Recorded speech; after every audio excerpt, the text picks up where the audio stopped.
What's up, y'all? Jared Sandler here, getting ready for the Rangers and the Astros. It's the first game in Arlington against the Astros with fans in the building. We're going to get into that in a second. That's what I want the focus of this to be. A few things. Andy Ibanez, after the game yesterday, was optioned back to AAA Round Rock. Brock Holt activated off the IL. I don't think Rangers fans got the best look at Andy Ibanez in that I don't think, what he showed in his stretch here with the big club is maybe the best representation of what he is, who he is as a player. He's not someone who's going to be a defensive asset, but I think he is better with the bat than what he showed. And hopefully he'll get an opportunity maybe to get consistent at bats at some point this year. But I expect him to go down to AAA Round Rock and have a decent amount of success like he has had in the past. Kyle Gibson starts. A few notes on Kyle Gibson. First of all, he has 8 straight starts of 6 or more innings and 3 or fewer runs. Now, you might ask, well, what's the difference between that and a quality start? Why didn't you just call it a quality start? A quality start only considers earned runs. So you could give up 12 runs, but only 3 or 2 or 1 or no earned runs, and it would still count as a quality start as long as you got 6 or more innings. So that's the delineation there. 8 straight starts for Kyle Gibson of 6+ and 3 or fewer, tied with Brandon Woodruff for the longest streak in the majors this year, and both of their streaks are active.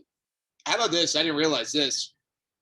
The longest such streak in franchise history, 9, done 3 times. Yu Darvish over the course of the 2012 and 2013 seasons, and then in 2005, Kenny Rogers, in 1975, Gaylord Perry. So Kyle Gibson could tie a franchise record if he was able to get 6+ and allow 3 or fewer. Here again tonight. He does have a start against the Astros under his belt throughout this streak. Another thing, Kyle Gibson, if you gave him a mulligan for his first start of the season on April 1st, and just started the Major League stats clock April 2nd, and that's when Kyle Gibson's stats counted from April 2nd onward, he would rank first in the American League among qualifiers in ERA, just barely ahead of Lance Lynn. So that's how good he's been. Kyle Gibson, whether you want to say he's an ace or not, he's pitched like an ace over the last 8 starts, and certainly a stark turnaround after how he began the season with that 1-out start on opening day against Kansas City. Just a little bit more on Kyle Gibson. As you know, that slider's been a really good pitch for him. He added the cutter. He's got the sinker.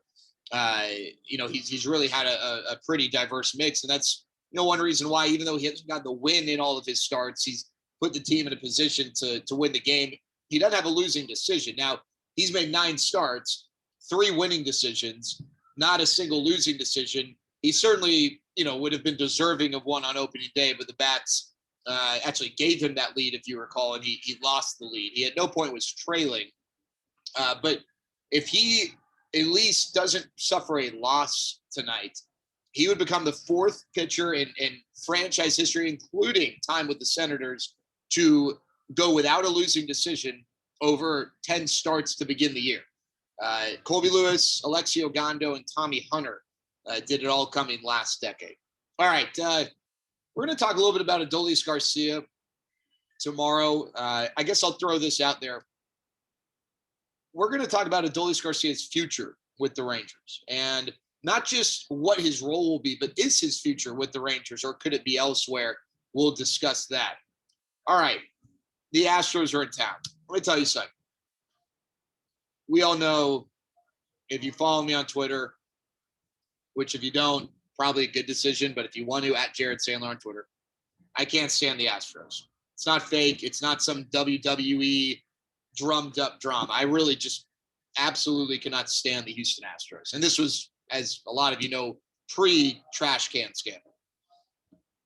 I'm pretty fired up for these 3 games. There are going to be 3 big crowds, and you've got the Astros in town for the first time in front of fans since the trash can cheating stuff came out.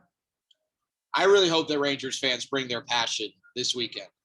And I'll tell you, I've had a number of players ask me in various forms, do you think the fans are going to be loud? Do you think they're going to give them hell? And you might think to yourself, well, players have more things to worry about. Okay, fair. They've lost 9 of 10. They've been shut out back-to-back games. But I don't ever get very rarely get what maybe would be considered a petty question like that from a player, let alone multiple players. And I don't consider it petty, but I know that, to some it might fall in that category. I think it just goes to show how strongly these guys feel about what went down. And also how strongly they feel about how easily the Astros got off.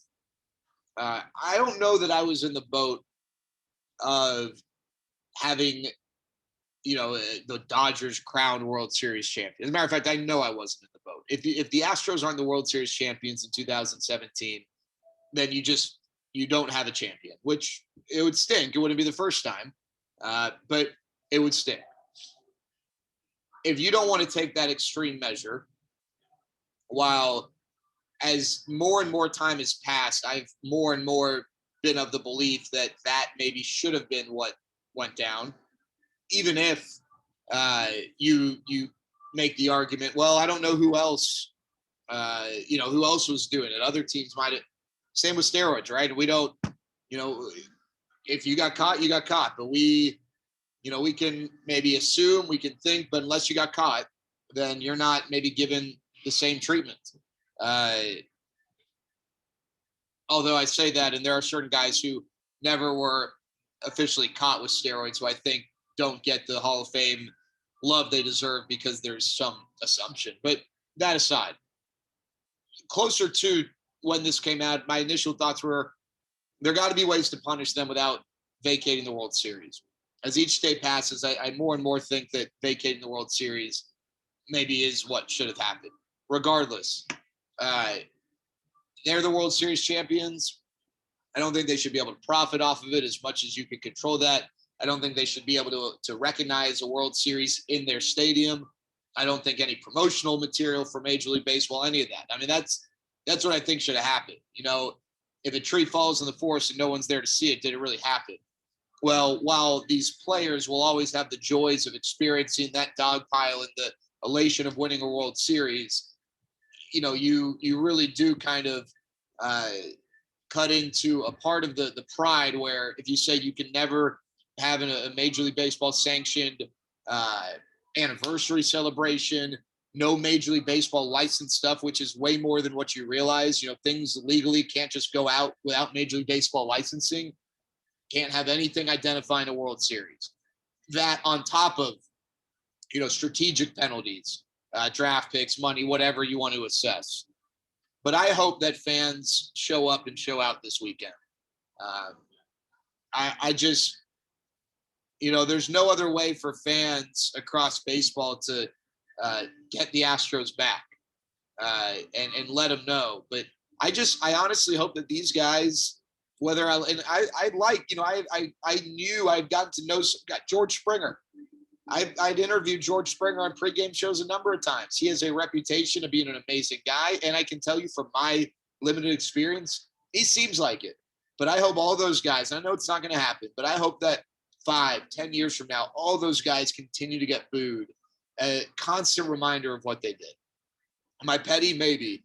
And I admit that this is fueled by my initial disdain towards the Astros, but I really hope that Rangers fans, as a part of this rivalry, let them know how they feel about what went down.